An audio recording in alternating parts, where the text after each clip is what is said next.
So hello everyone, welcome back to your YouTube channel Study of Bengal. দেখো বন্ধুরা, আমরা এখন এই স্টাইল ছেড়ে দিয়েছি, ঠিক আছে? এই রোনাল্ডো স্টাইল তো ছেড়ে দিয়েছি, একটা খোলামেলা স্টাইলে চলি।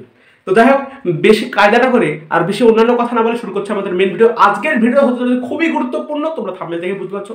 যারা এই মুহূর্তে জিরো লেভেল আছো, একদম জিরো লেভেল বা zero level upper to medium level, zero level to medium লেভেলের মধ্যবর্তী আছো, তাদের ক্ষেত্রে আজকের এই ভিডিওটা অত্যন্ত অত্যন্ত অত্যন্ত অত্যন্ত 4 গুরুত্বপূর্ণ। বেশি ক্যালমা করে শুরু করছি আজকের এই ভিডিওটা। দেখো, তোমরা এই মুহূর্তে যারা মনে করছো এবার শুরু করবো, অর্থাৎ সারা বছর একটু ফাঁকি দিয়েছো, বাস্তব কথা বলছি, সারা বছর প্রথম থেকে নানা কারণে ফাঁকি দিয়েছো, অত্যন্ত বেশি ফাঁকির মাত্রাটা অত্যন্ত বেশি হয়েছে বলে তোমাদের এই মুহূর্তে এখন জিরো লেভেল আছে। তোমরা মনে করছো এই মুহূর্তে আমি শুরু করবো, তাহলে এই মুহূর্তে শুরু করছি আমি যদি সম্পূর্ণ ইফোর্টটা আমি দিই, আমি যদি আমার আউটপুটটা একদম 100% দিই, তাহলে কি আমি কি সর্বস্ব ভালো রেজাল্ট পেতে পারবো? এরকম ভাবছো। দ্বিতীয়ত, যারা একটু মিডিয়াম পড়েছো, যারা ফাঁকি দিয়েছো, তার সাথে একটু পড়াটা চালিয়ে গেছো, হালকা চালিয়েছো, মানে খুব বেশি চালানো নেই, হালকা থেকে একটু বেশি। যারা জিরো লেভেলে এই মুহূর্তে আছে, যারা ফাঁকি দিয়েছে তার সাথে হালকা পড়ছে, মানে 10 দিনের মধ্যে একদিন পড়তে পারছে, তারা তো জিরো লেভেলে। আর যারা 10 দিনের মধ্যে 5 দিন তো পড়েছো আর 5 দিন পরনি, 5 দিনের মধ্যে একটু ফাঁকি আছে, বুঝতে পেরেছো? তাদের ক্ষেত্রে ভিডিওটা। আর যারা প্রথম থেকে শেষ পর্যন্ত দারুণভাবে পড়েছো, যাদের একদম প্রিপারেশন হায়ার লেভেলে, তাদের ক্ষেত্রে এই ভিডিওটা না। তোমরা তোমাদের সময় নষ্ট না করে স্কিপ করো বা ভিডিওটা এখানে থামিয়ে পড়তে বসতে যাও।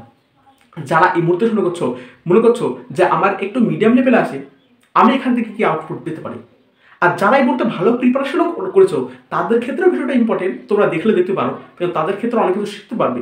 অর্থাৎ আমি যে আজ কথাটা বলবো, সেই কথাটার আউটপুট অনেক। অর্থাৎ তোমরা যারা মিডিয়াম পজিশন আছো, তাদের ক্ষেত্রে উন্নত হবে। যারা লোয়ার পজিশন জিরো লেভেল, তাদের ক্ষেত্রে আরও উন্নতি হবে। যারা একদম হায়ার লেভেল, তারাও ব্যাপারটাকে বুঝতে পারবা এবং জানতে পারবা এবং শিখতে পারবা। তো যাই হোক, তাহলে কি বললাম, জিরো লেভেল হয়েছে কেন? ফাঁকি দেওয়ার জন্য, মোটামুটি ম্যাক্সিমাম বেশি ফাঁকি দেওয়ার জন্য, ঠিক আছে?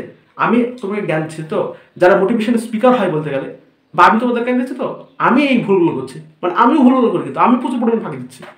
আমার নিজের একটা লজ্জা থাকা দরকার, ঠিক আছে? আমি তোমাদের জ্ঞান দিচ্ছি, সবাই একই রকম, তুমি ভাবো না যে তা কেউ খুব একটা ব্যতিক্রমী, সবাই ম্যাক্সিমাম একই রকম। কিন্তু টাইমের গুরুত্ব যে একটু ভালো বুঝে, তার ক্ষেত্রে এর উন্নতিটা একটু বেশি হয়। এটাই, সবাই ফাঁকি দেয় না বা সারাদিনই পরে, এমনটা কিন্তু না, ঠিক আছে? আমি ফাঁকি দিই প্রচুর পরিমাণে, আমি এখন ফাঁকি দিই, আমার বলতে তোমাদের কাছে কোনো দ্বিধাবোধ নাই। তাও আমি তোমাদের বলছি, তার কারণ আমি যে ভুলগুলো করছি, সেই ভুলগুলো যেন তোমরা না করো। তাই ব্যাপারটা সম্পর্কে আমি একটু জানি, জাস্ট যত সম্পর্কে একটু আইডিয়া আছে ব্যাপারটা সম্পর্কে, তাই তোমাদের বলছি। যদি ভালো লাগে, যদি মনে হয় যে আমি কিছু শিখতে পারছি, তাহলে অবশ্যই থাকবে। এর আগের ভিডিওতে অনেকে রেসপন্স করেছিলে, সেজন্য আমি কিন্তু ভিডিওটা বানাচ্ছি আরো। দেখো, তাহলে জিরো লেভেল যারা আছে, মিডিয়াম লেভেলে যারা আছো, তাদের এই মুহূর্তে করণীয় কি, যাতে তোমাদের রেজাল্টটা আরো দারুণ হয়।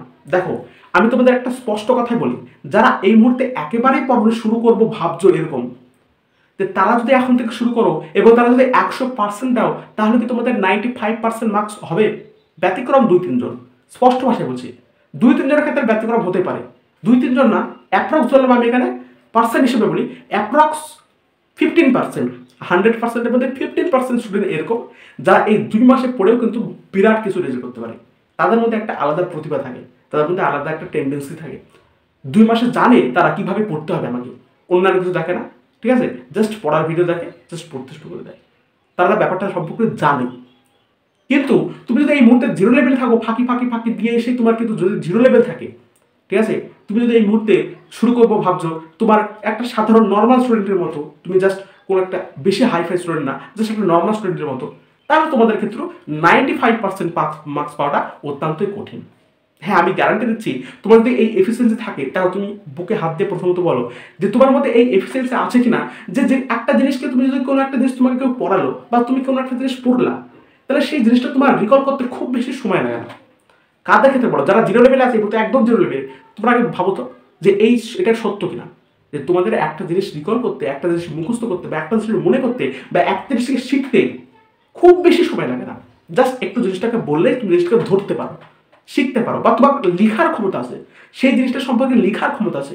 যারা এরকম ক্যাটাগরি স্টুডেন্ট, তোমরা নিজে বুঝতে পারছো যা এই ক্যাটাগরি স্টুডেন্ট আমি আছি, তাদের ক্ষেত্রে এই 2 মাস যদি এখন থেকে শুরু করে, আমি যেভাবে বলছি, যদি তোমরা সেইভাবে আউটপুট দিতে পারো, তুমি অবশ্যই 95 মার্কসকেও ক্রস করে দিতে পারো, বা 95 বলো না, 90 মার্কসকে তোমরা কিন্তু ক্রস করে দিতে পারো। যারা এই মধ্যে মিডিয়াম পজিশন আছে, যে কথাগুলো আমি বলছি প্রত্যেকটা যদি লাইন বাই লাইন ফলো করতে পারো, তোমরা সেটাকেও কিন্তু ক্রস করতে পারো, অবশ্যই ক্রস করতে পারবো 90%, কিন্তু 100% ইনপুটের সাথে তোমাকে দিতে হবে, তাহলে তুমি 100% আউটপুট পাবে। ইনপুট যতটা পরিমাণ তুমি দিবা, আউটপুটও তুমি ঠিক সঠিক পরিমাণে পাবা, লজিক গেটের মতো। যাই হোক, লজিক গেট পড়েছো ফিজিক্সে, যারা যারা ফিজিক্সে পড়েছো ক্লাস 12-এ, লাস্টের একটা চ্যাপ্টার থাকে লজিক গেট, ডিজিটাল বর্তনী, সেখানে ইনপুট আউটপুট ব্যাপার থাকে। বারবার আমার ভিডিওর মধ্যে ইনপুট আর আউটপুট ব্যাপারটা চলে আসছে। যাই হোক, কি কি তুমি ইনপুট দিবা সেটা আমি বলছি, এবার কি কিভাবে তুমি ফলো করতে পারো স্ট্র্যাটেজি সেটা আগে বলে, আমি সেটাই শুনতে এসেছি। ঠিক আছে, এবার স্কিপ করবো না একদম, এতক্ষণ পর্যন্ত স্কিপ করলে এখন থেকে স্কিপ করবো না, জাস্ট একদম স্টিল ওয়াচ করো। জাস্ট দেখো তোমাদের অ্যাপ্রক্স ধরলাম, পরে দিকে আসো, অ্যাপ্রক্স ধরলাম 36 শর্ট থাকে, 36 ধরলাম শর্ট থাকে, আর বাদ বাকি তুমি হিসাব করে বড় কথা থাকে, 36 কিন্তু শর্ট নাম্বার থাকে। প্রথমত বলি, যারা এখন থেকে ভালোভাবে শুরু করবো ভাবছো, বা যারা মিডিয়াম পজিশনে আসো, যারা এখন থেকে ভালোভাবে শুরু করবো ভাবছো, তারা কিন্তু এই একটা ভুল খবরদার করবে না, মারাত্মক ভুল। সেটা হচ্ছে প্রথম থেকে বেসিক থেকে শুরু করে আবার পড়া, খবরদার না। এই ভুল এখন করতে গেলে আরো ফেসে যাবে। তুমি পড়বা সারাদিন, কিন্তু তুমি তার আউটপুট পাবা না, বুঝতে পারছো তো? সেটা তোমাকে একটু চালাকি অনুযায়ী চলতে হবে। কিভাবে চালাকি অনুযায়ী চলতে হবে আমি তোমাকে বলছি। 36 নাম্বার হচ্ছে কি শর্ট থাকে। এই 36 নাম্বার শর্টের জন্য তুমি কি করতে পারবা, যারা জিরো লেভেলে আছো তার তো শর্ট, যদি তুমি আমি টেস্ট পেপারের কথা বলছি, যে কোনো একটা টেস্ট পেপার এবিটিএ বাদে, কেন এবিটিএ বাদে বলছি সেটা বলছি, ডব্লিউবিটিএ বা ডব্লিউবিএসএ যে টেস্ট পেপারের পেছনে উত্তর দেওয়া থাকে সেই টেস্ট পেপার, মূলত মাধ্যমিক স্টুডেন্টের ক্ষেত্রে বলছি আমি, যে টেস্ট পেপারের পেছনে উত্তর দেওয়া থাকে সেই টেস্ট পেপারকে তোমাকে ফলো করতে হবে, সেই টেস্ট পেপারকে নিতে হবে। তার কারণ দেখো, তুমি যখন জিরো লেভেল থেকে শুরু করছো, তুমি তো প্রত্যেকটা চ্যাপ্টার ভালোভাবে পড়োনি, রিভিশন করতে পারোনি, তারপরে তুমি টেস্ট পেপার যখন সলভ করতে পারো তখন তো বেশিরভাগ প্রশ্নই পারবো না উত্তর। দেখা যাচ্ছে 10টা প্রশ্ন বা 12টা প্রশ্ন, তার মধ্যে একটা বা দুটো প্রশ্ন পাচ্ছ, তাছাড়া অন্যান্য কিছু প্রশ্ন পাচ্ছ না। তখন তোমার কি হবে, ডিমোটিভেশন ফিল হবে, তখন সব কিছু ছেড়ে দিতে মনে হবে, এবং মাথার মধ্যে একটা প্রশ্ন বা একটা জিনিস তোমার গেঁথে যাবে, যা হবে হবে, দেখা যাবে, তাই না? তো এই ভুলটা করলে হবে না।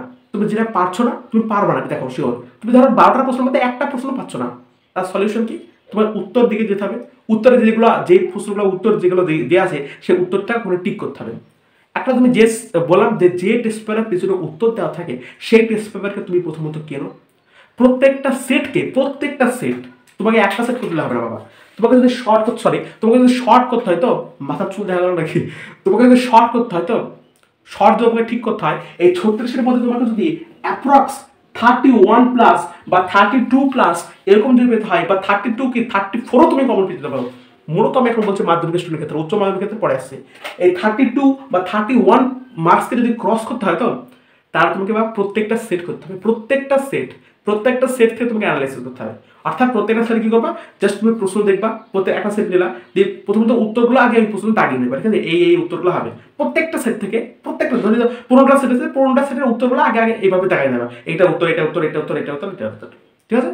এবং তারপরে দাগিয়ে নেওয়া গেল, তারপরে কি করবা, তারপরে জিনিসগুলোকে রিকল করার চেষ্টা করবা, বা এক কথায় বলতে পারো মাধ্যমিক ক্ষেত্রে ভূগোল, ইতিহাসগুলো তো কি সবই মুখস্থ করা, ফিজিক্যাল সায়েন্সও মুখস্থ করা বলতে পারবো, 85% মুখস্থ করাই ধরো, তুমি মুখস্থ করলে তুমি পারবা, জীবন বিজ্ঞান মুখস্থ করা, মাধ্যমিক ক্ষেত্রে সবই মুখস্থ করা।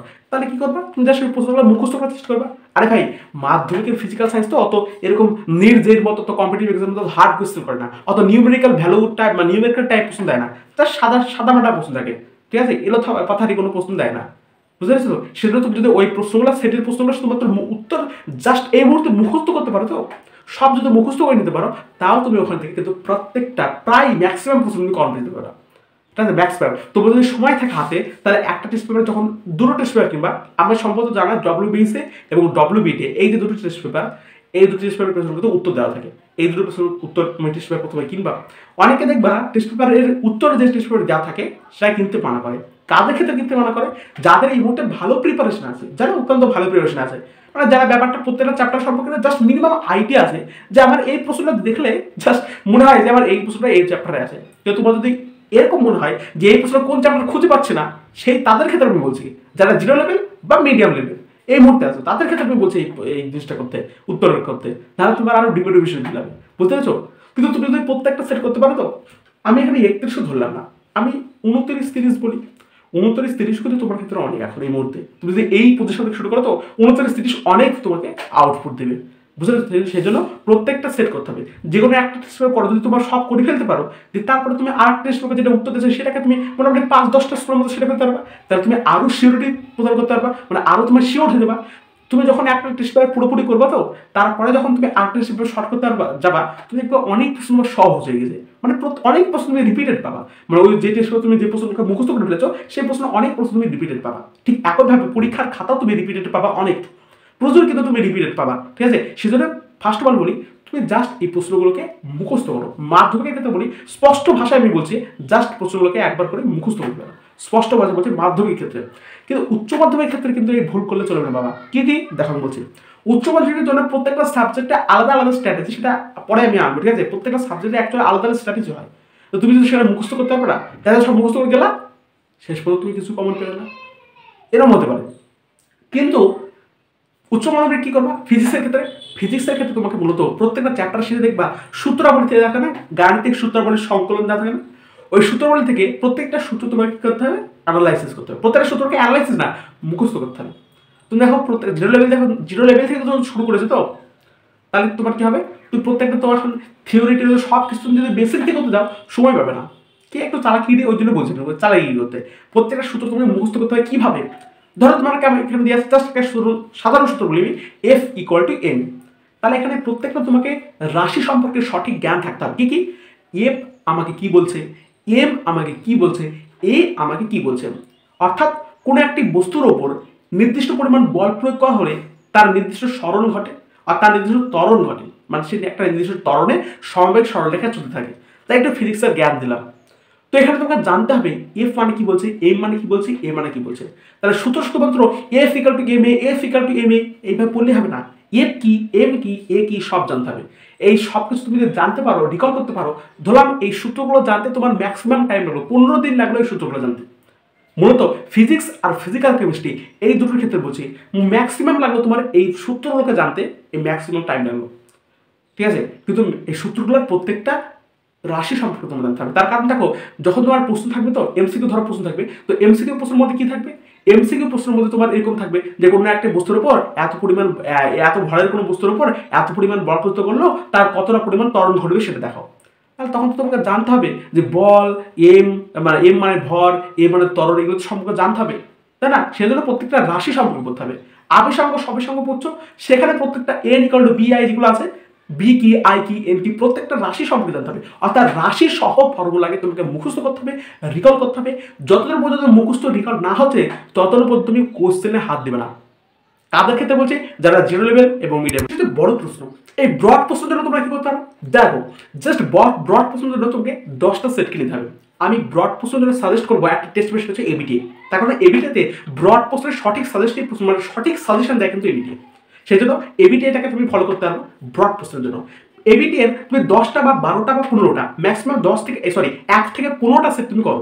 প্রত্যেকটা সেটে তুমি অ্যানালাইসিস করবা কিভাবে, প্রত্যেকটা প্রশ্ন দেখবে। দেখো 1 নম্বর সেটে তুমি প্রশ্ন দেখবা, জাস্ট তুমি প্রশ্নগুলো দেখে দেবা কিরকম কিরকম প্রশ্ন, কি কি প্রশ্ন এসেছে। ধরো তুমি দেখবা যে 1 নম্বরে যে প্রশ্নটা এসেছে, তো 2 নম্বর সেটে ধরে দেখবা 1 নম্বর সেটে 3 মার্কসের একের যে প্রশ্নটা এসেছে, 5 নম্বর সেটে দেখবা যে 2 নম্বর মানে 2 মার্কস মানে 3 মার্কসের 2 নম্বর স্থানে মানে 2 নম্বরে ওই প্রশ্নটা এসেছে। বুঝতে পারলে তো? মানে যে প্রশ্ন তুমি রিপিটেড পাবা। অর্থাৎ একটা স্কুলে যখন তুমি একটা 3 নম্বর প্রশ্ন পেলা, তুমি দেখবা 5 নম্বর মানে স্কুলে সেই রিপিটেড প্রশ্ন এসেছে, 7 নম্বর স্কুলে সেই রিপিটেড প্রশ্ন এসেছে, 8 নম্বর স্কুলে রিপিটেড প্রশ্ন এসেছে। এইভাবে একটা প্রশ্নকে তুমি যদি 4-5টা জায়গায় পেয়ে থাকো, তখন তুমি বুঝতে পারবা যে এই প্রশ্নটা অত্যন্ত মারাত্মক ইম্পর্টেন্ট, গুরুত্বপূর্ণ প্রশ্ন। মানে এই প্রশ্নটা আসার সম্ভাবনা আস্তে আস্তে বেড়েই চলেছে, অর্থাৎ এই প্রশ্নটা আসার সম্ভাবনা প্রবল। তখন তুমি কি করবা, তখন তুমি ওই প্রশ্নটাকে মার্কিং করে রাখবা আলাদাভাবে, বা খাতায় তুলে রাখবা, যারা তোমার বুঝতে পারো যে এই প্রশ্নটার গুরুত্বপূর্ণতা অনেক, অর্থাৎ এই প্রশ্নটা পরে আমাকে ভালোভাবে পড়তে হবে। ঠিক আছে, প্লাস এইগুলো করার পরে, এই অ্যানালাইসিস সঠিকভাবে করার পরে, বড় প্রশ্ন ভালোভাবে চেনার পরে, বড় প্রশ্ন ভালোভাবে দেখার পরে কোন কোন টাইপের প্রশ্ন আসছে, 10টা সেটের মিনিমাম আমি বলছি 10টা সেটের, সেগুলোকে অ্যানালাইসিস ভালোভাবে করো। প্লাস তোমার কোনো অভিজ্ঞ শিক্ষক, কোনো যদি ভালো শিক্ষক হন, তিনি যদি কোনো প্রশ্ন সাজেস্ট করে, মানে বড় প্রশ্নগুলো আসবে, তার কোনো সাজেশন দেন, বা পরীক্ষার মাধ্যমে সেই সাজেস্টেড প্রশ্নগুলো তোমাদের দেন, প্লাস সেই সব প্রশ্ন ভালোভাবে রেডি করো। তারপরে তুমি যদি এই অ্যানালাইসিস করো সঠিকভাবে, মানে 10টা চ্যাপ্টারের মানে 10টা সেটে যদি অ্যানালাইসিস করো, প্লাস তোমার স্যার যে সমস্ত সাজেস্টেড প্রশ্নগুলো দিয়েছে সেগুলোকে তুমি যদি কম্বাইন করে পড়ো, দেখবা অনেক প্রশ্ন বা রিপিটেড মনে হবে, বা অনেক প্রশ্ন ভালোভাবে মনে হবে যে এই প্রশ্ন তুমি খুব গুরুত্বপূর্ণ, তুমি নিজে থেকে বুঝতে পারবা যে এই প্রশ্নটা আবার আসার সম্ভাবনা প্রবল, খুব গুরুত্বপূর্ণ। তখন তুমি কি করবা, তখন তুমি জাস্ট ওই প্রশ্নগুলো ভালোভাবে প্রথমে রেডি করবা। ওই প্রশ্নগুলো প্রথমত ভালোভাবে রেডি করবা। ভালোভাবে রেডি এইভাবে করলে হবে না, জাস্ট পড়ে গেলে এইভাবে করলে হবে না। ভালোভাবে রেডি করবা। রেডি করার পরে সেই প্রশ্ন নিজে নিজে লিখবা। নিজে নিজে লেখার পর তুমি স্যারের কাছ থেকে চেক করে নিতে পারো, বা তুমি নিজে চেক করতে পারো যে তুমি এইভাবে বা সঠিকভাবে তুমি কি করতে পারছো, সঠিকভাবে তুমি প্রশ্নটা লিখতে পেরেছো কিনা, বা কোনো স্যারের কাছে মার্ক করে নেবে। তো আমি এখানে 5 থাকলে আমি 5 কত পেতে পারি স্যার একটু দেখে দিন, তাহলে স্যার তখন তোমাকে মার্ক করে দিবে 3 বা 4 বা যেরকম। তো তুমি সেই অনুযায়ী তুমি অ্যানালাইসিস সঠিকভাবে করতে পারবা এবং এই অনুযায়ী তুমি আউটপুট দিতে পারবা। তো তুমি যদি এইভাবে তুমি আউটপুট দিতে পারো, তো ইনপুট দিতে পারো, তাহলে তুমি অবশ্যই আউটপুট অবশ্যই পাবা এবং তুমি অবশ্যই তোমার সর্বাধিক অ্যাচিভমেন্ট তুমি করতে পারবে।